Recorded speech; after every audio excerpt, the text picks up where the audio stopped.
ದರ್ಶನ್ಗೆ supreme tension ನಡುವೆ fans ಪುಂಡಾಟ.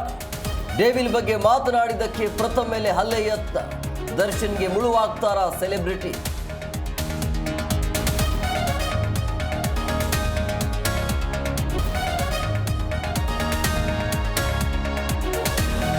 ಜಗ್ಗನ ಜಾಡು ಹಿಡಿದು ಹೊರಟ ಸಿಐಡಿ ನಾಳೆಯಿಂದ 16 ಆರೋಪಿಗಳನ್ನು ಕಸ್ಟಡಿಗೆ ಪಡೆದು ಡ್ರೀಲ್.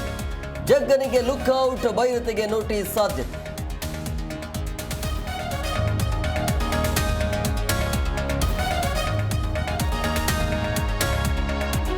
ನನಗೆ ಡಿವೋರ್ಸ್ ಬೇಡ, ಗಂಡನೇ ಬೇಕು. ಪತಿರಾಯನ ಮನೆ ಮುಂದೆ ಮಡದಿ ಪ್ರೊಟೆಸ್ಟ್. ರಾಮಮೂರ್ತಿ ನಗರ ವ್ಯಾಪ್ತಿಯ ವಾರಣಾಸಿಯಲ್ಲಿ ಹೈಡ್ರಾಮಾ.